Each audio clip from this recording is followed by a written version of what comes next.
Gravando. Boa.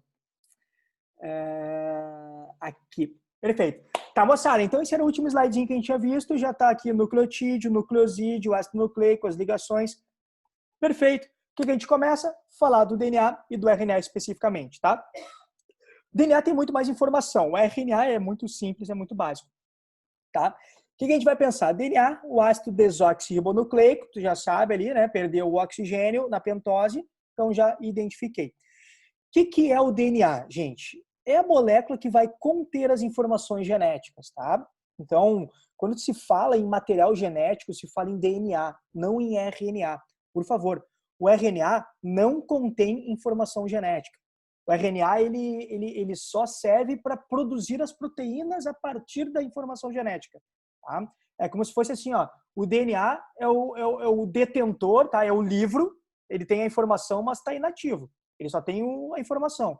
E o RNA é o leitor. O RNA é o cara que não tem informação, mas vai conseguir traduzir essa informação depois.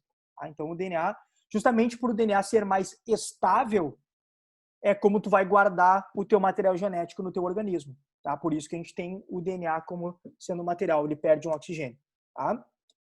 Quando a gente fala em regula metabolismo, é porque justamente as informações estão nele. Então, toda a construção e funcionamento do teu corpo estão contidas nessas moléculas de DNA, e a gente sabe que essas moléculas de DNA, na verdade, vão estar, né, na forma de cromatina, quando estão em atividade, ou na forma de um cromossomo, quando estiverem em divisão celular, que a gente tinha visto, né?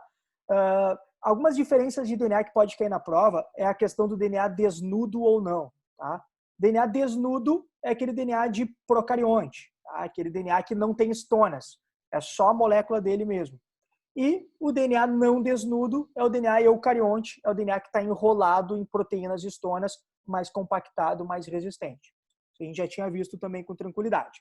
Isso aqui é importante demais, tá? O DNA ele vai estar na forma de uma fita dupla de polinucleotídeos, tá? Ou seja, tá vendo aqui, ó, de um lado fazendo uma fita e de outro lado fazendo uma outra fita.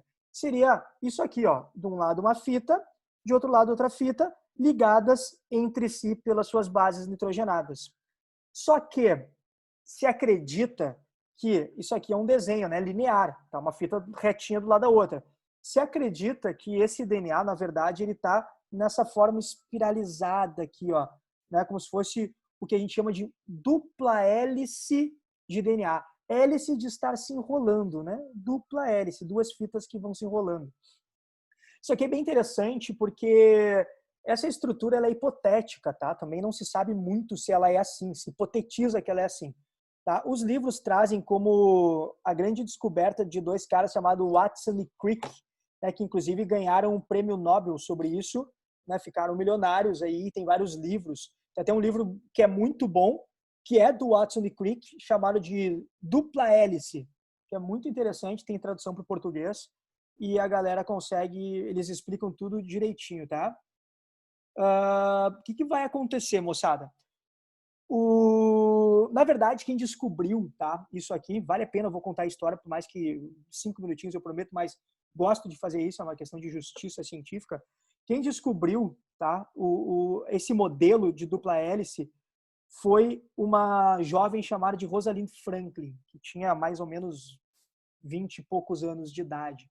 Tá? Ela se sabia que existia, né, o DNA, mas não se sabia como que ele estava dentro da célula. E ela era estagiária de um cara chamado de Maurice Wilkins, um laboratório de análises clínicas. E ela era muito curiosa, muito estudiosa e ela ficava pesquisando, né, curiosa, toda vez que ela tinha possibilidade de analisar núcleo celular nos microscópios muito bons que tinha no laboratório, ela ficava analisando, fazia técnicas de coloração, tudo da cabeça dela. E aí ela começou a observar algumas coisas que ninguém tinha observado até então e começou a fazer algumas anotações numa caderneta que veio à tona há alguns anos atrás. Até então não se conhecia essa caderneta dela. E ela foi a primeira pessoa que percebeu que existiam possivelmente duas fitas de DNA e que essas fitas estavam unidas por bases nitrogenadas. Aquilo que a gente viu aqui. E a grande sacada genial dela foi perceber que algumas bases nitrogenadas se ligavam por 2 pontes de hidrogênio, algumas se ligavam por 3 pontes de hidrogênio. Isso fazia com que, quando eu tinha 3 pontes de hidrogênio, a afinidade era muito grande. Isso fazia com que as fitas se aproximassem. Quando eu tinha 2 pontes, a afinidade era menor, fazia com que as fitas ficassem mais distantes. E aí ela percebeu que a fita tinha, partes muito próximas, partes mais distantes, próximas e distantes. E aí ela fez um desenho tridimensional desse afastamento e aproximação, e ela falou que o DNA, na verdade, se comportava como uma dupla hélice contorcida no espaço. E foi exatamente isso, partes mais afastadas, partes mais próximas, partes mais afastadas, partes mais próximas, que em 3 dimensões daria esse desenho de dupla hélice. Inclusive, ela que deu esse nome, né? Ela falou, vou chamar isso de dupla hélice do DNA. E aí, a ironia da história é que ela chamou o Maurice Wilkins, que era o dono do laboratório, que para ela era um grande gênio, né? O chefe dela, né? Ela deu um emprego para ela, porque ela era muito jovem, possibilitou ela estudar, ela confiava muito nele, chamou ele, contou tudo para ele, mostrou a técnica de coloração, mostrou a caderneta dele, os desenhos, os primeiros rabiscos que ela fez à mão mesmo ali, e algumas fotografias que ela conseguiu fazer, e falou tudo isso para ele. Falou, duas fitas que se ligam por bases nitrogenadas, que se aproximam e se afastam, parecendo um modelo de dupla hélice. E aí ele falou para ela que aquilo era uma grande bobagem, né? Tipo, isso é uma bobagem, não existe, não tem como, é uma impossibilidade científica e tal. E aí ela ficou muito triste, evidentemente, né? Década de 50 isso daqui, ou seja, respeito zero para as mulheres dentro da ciência. E aí afastou, falou para ela, vai embora, vai para casa descansar e tal. E aí ela foi embora. E é muito legal a história porque ela é meio verídica, né? Ele que conta isso depois, muitos anos depois, que ele ficou fazendo um plantão. Ele disse, não, tem um monte de coisa para fazer, eu vou fazer um plantão hoje aqui no laboratório.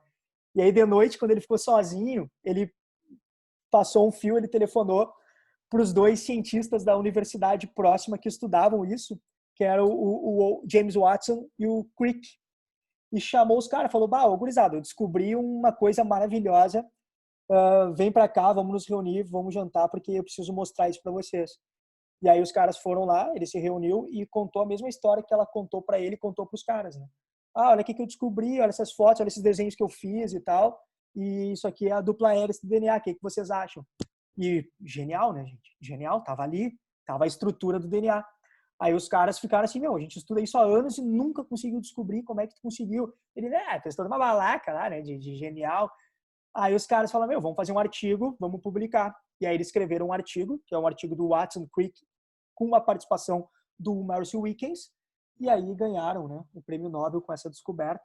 E durante muitos e muitos anos, a Rosalind morreu de câncer alguns anos depois, né, ela em vida não teve nenhuma glória sobre a descoberta dela, só decepção, né, porque escantearam ela, o cara falou que ia demitir ela se ela falasse alguma coisa e tal, e aí ela não pôde falar para ninguém, né? E ficou a história contada por eles.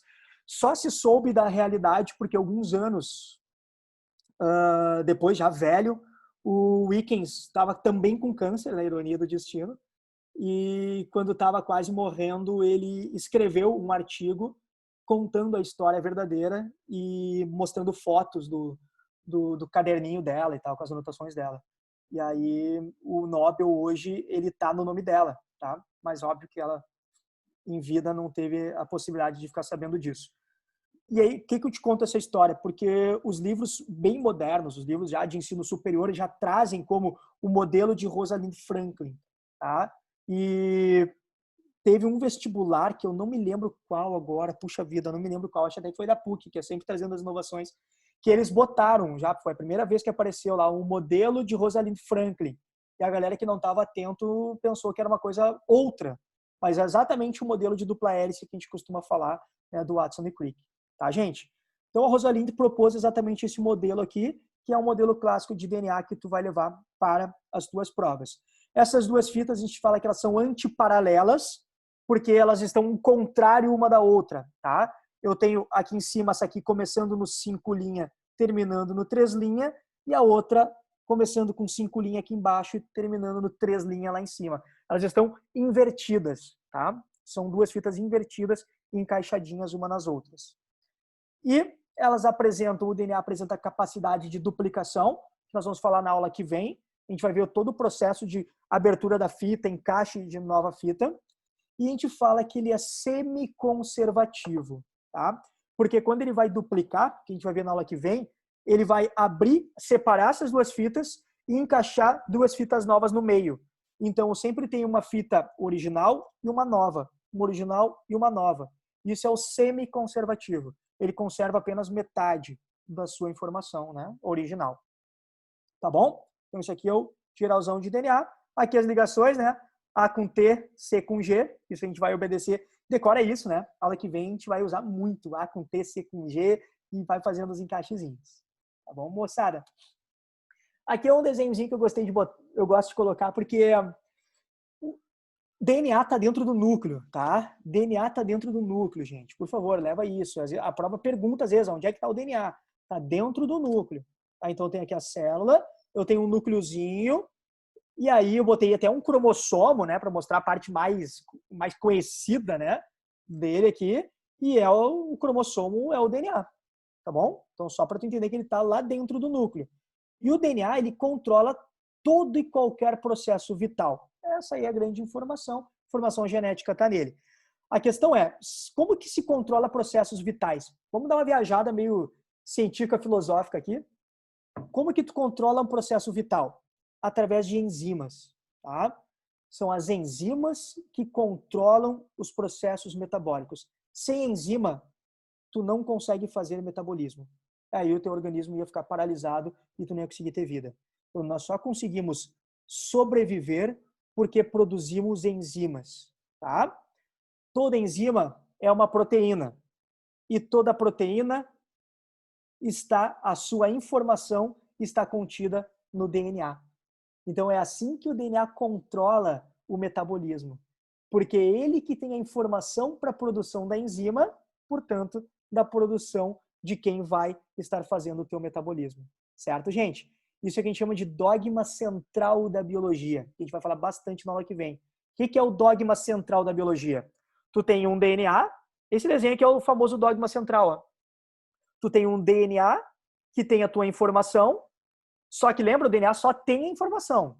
Alguém tem que fazer a leitura.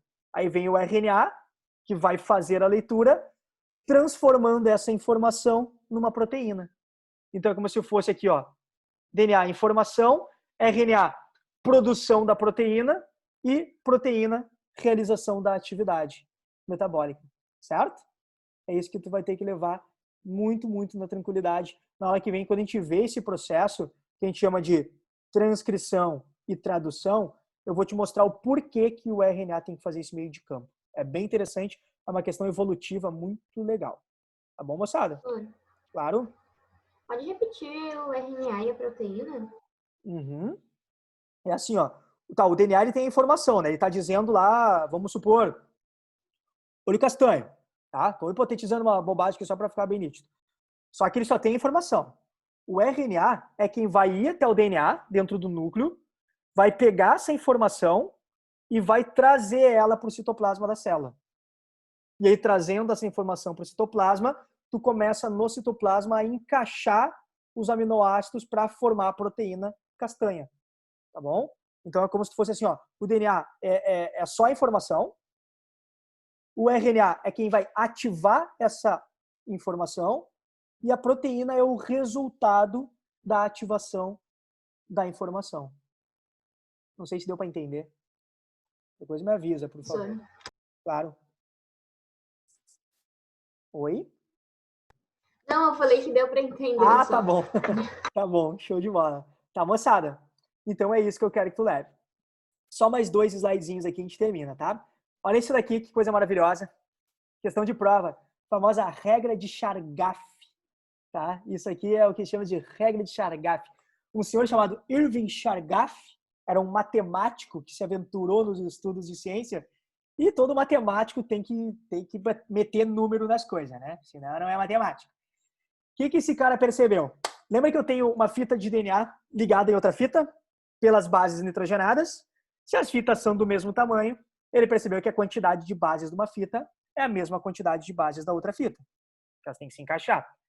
Como eu sempre tenho o encaixe adenina com timina, citosina com guanina, ele se ligou que a mesma quantidade de adenina vai ser também de timina. A mesma quantidade de guanina vai ser de citosina. E vice-versa. E com isso, o vestibular faz questões em que ele te dá apenas uma base nitrogenada e tu tem que descobrir a quantidade de todas as outras bases nitrogenadas. Tá? Porque o total tem que ser 100%. O que eu sei? Vamos hipotetizar aqui. Se ele falou, total é 100%, a prova te falou que nesse polinucleotídeo de DNA, eu tenho 20% das suas bases sendo adenina. Quanto eu tenho do resto? O que tu vai fazer? Poxa, se 20% é adenina, eu sei que toda adenina está ligada numa timina. Então, se 20% é adenina, 20% também é timina. Aí tu já sabe que tu tem aqui entre adenina e timina 40%, falta os 60% finais.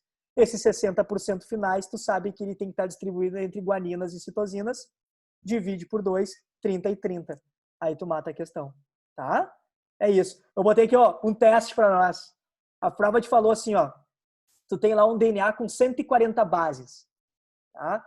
Aí a prova te falou, dessas 140 bases, 40 são adenina.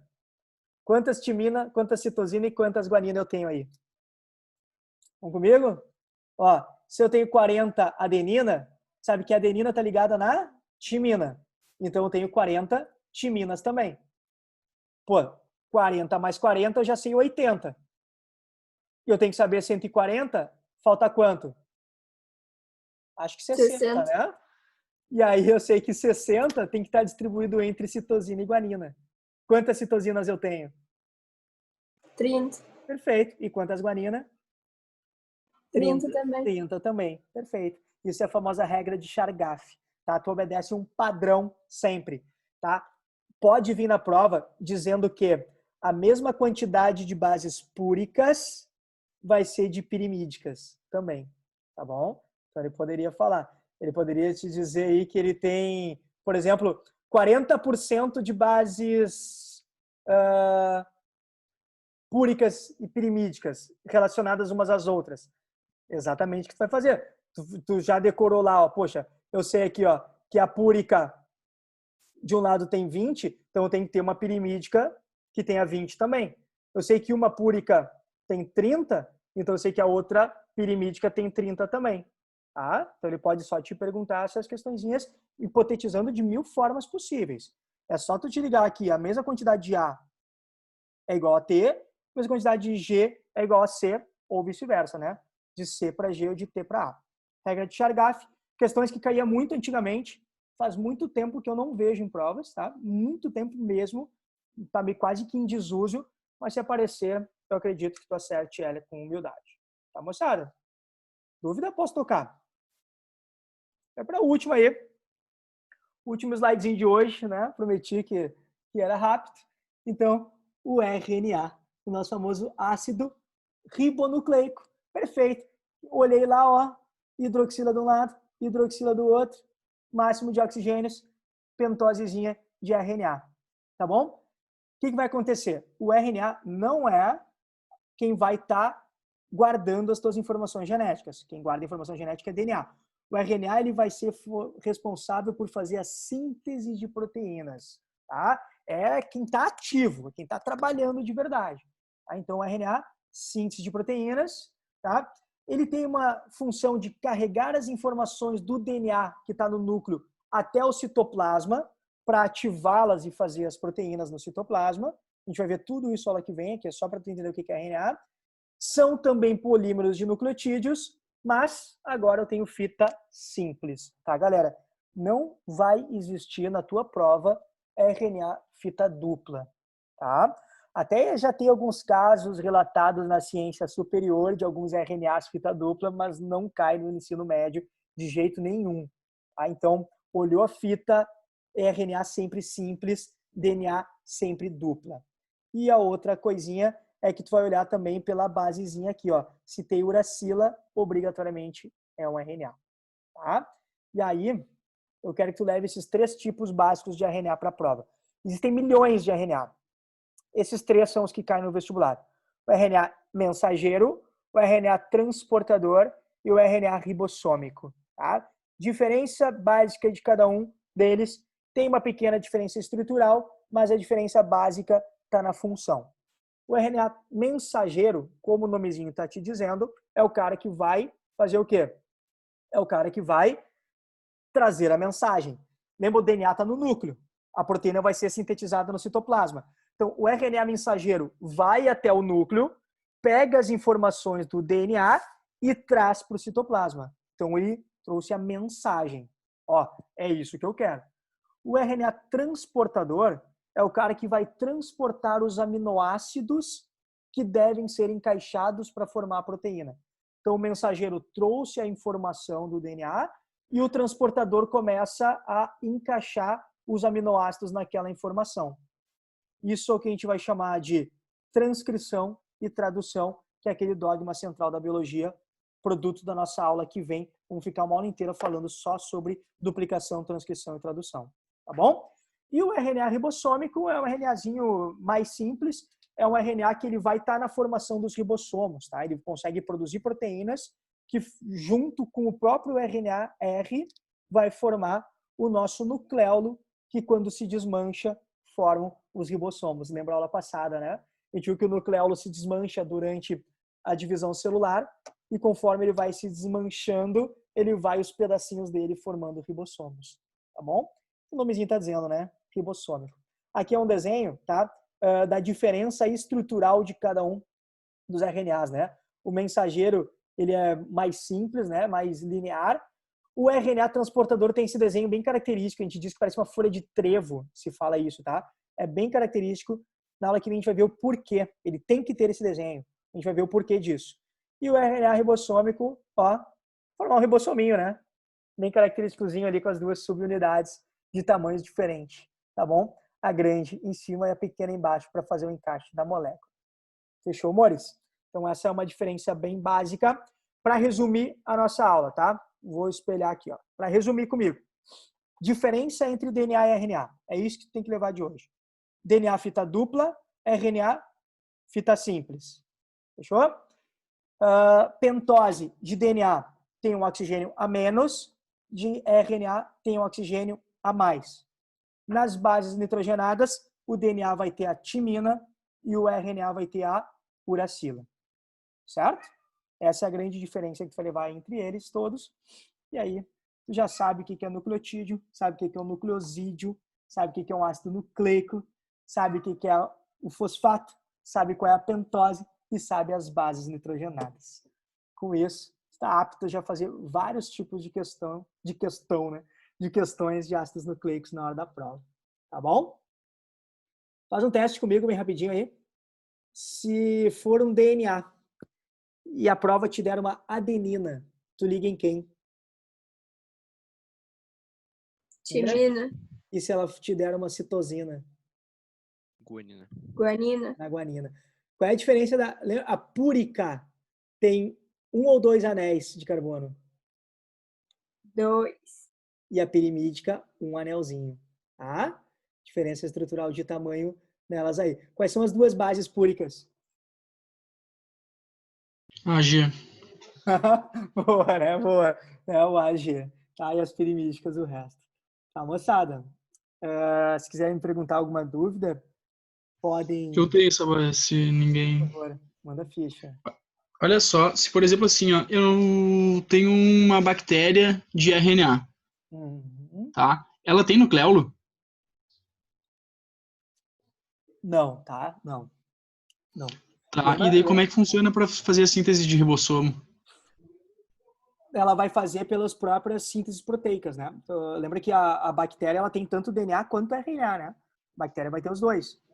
Então, Mas ela eu posso ter uma só de RNA, não? Aí é vírus, né? Lembra-se? Sei, tô me confundindo então. Tá. As bactérias vão ter o DNA e o RNA. Lembra que elas têm o DNA desnudo, né? DNAzinho sem as histonas. Então, a bactéria Sim, ela vai obedecer o mesmo padrão de ter DNA e RNA. A diferença é que como não tem o núcleo, né, isolado, o DNA já está no citoplasma. Então é a mesma coisa, tipo, o RNA mensageiro vai ter todo o processo igual. RNA mensageiro, RNA transportador, tá? E aí, como tem ribossomos, os ribossomos fazem as leiturinhas produzindo proteínas que vão formando novos ribossomos e assim por diante, tá? A gente chama de centros celulares, né? São regiões específicas do DNA que têm os genes com as informações para a produção dos ribossomos. Tá? Tá, ok. Quem vai ter só RNA ou só o DNA são os vírus. E aí vai acontecer que esse vírus, daí por isso que ele vai ter que invadir, né, uma célula hospedeira. Porque o vírus vai invadir uma célula hospedeira e vai usar a maquinaria metabólica lá, o ribossomo e todo o resto da maquinaria metabólica da célula que ele está invadindo. Tá certo, fechou então. Fechou? Tranquilo? Muito obrigado. De nada, Valeu. de nada, que isso, bom demais. Tá? Pensa no mecanismo de bactéria e eucarionte, o mecanismo em si sendo o mesmo, a diferença é que eu não vou ter essa diferença de estar no núcleo e ter que sair do núcleo, né? Já está tudo, na bactéria já está tudo ali no citoplasma, tá? Vai estar fazendo o processo mais simples, óbvio, né? Ali. Tá, moçadinha? Tá certo. Nada, que isso. E aí, mais alguma? Prometi hoje, hein? Ó, deu 1h e pouquinho de aula aí, hein? Promessa é dívida, tá bom? Amanhã a parte é mais complexa, tá? Porque amanhã a gente vai falar sobre... Aí vamos encaixar o metabolismo nisso que a gente viu. A gente viu uma parte teórica.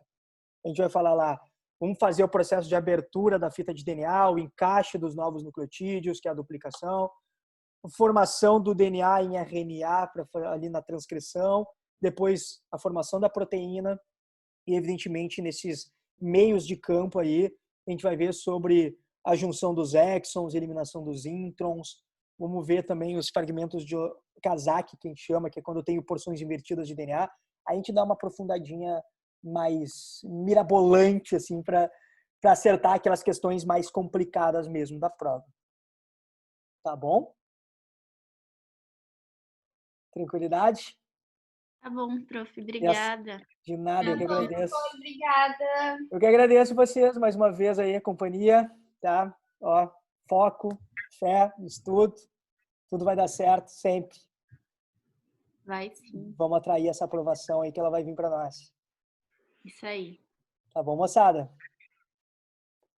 Então, Beijos. Tá, prof. Valeu. Beijos. Tchau, Sor. Boa noite. Obrigada pela aula. Eu que agradeço vocês. Tchau, valeu. Já vou postar ela no Classroom lá para quem quiser assistir depois, de novo, tá bom? Valeu. Beleza. Obrigada. Valeu, Beijo, senhor. beijo, beijo. Até amanhã. Até amanhã. Valeu, tchau, tchau. Ei, falou.